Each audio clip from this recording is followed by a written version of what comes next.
Mga simpleng araw, ligaya'y hindi kulang, hanggang sa nagpasya pumunta ng Amerika.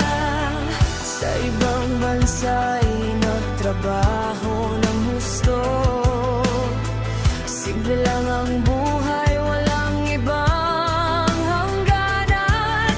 Lagi niyang ipinapanalangin sa may kapal, babaeng makakasama habang buhay nakasama.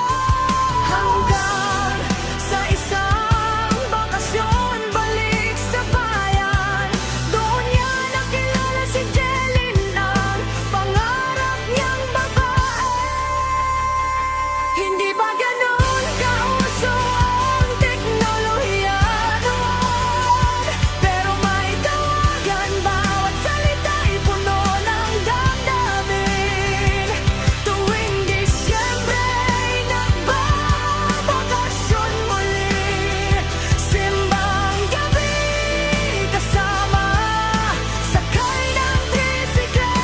Salamat sa Diyos, narinig ang dalangin, ibinigay ang galing kasama habang buhay, hanggang sa araw na sila'y kinasal. Ngayon ay may 3 anak, masaya sa Amerika. Ito ang kwento ng pag-ibig nila, Ronel at Jeline. Hindi mawala kahit saan man mapadpad. Mga taon ang lumipas, sama-sama silang naglakbay, mga problema'y tinatagumpayan. Pag-ibig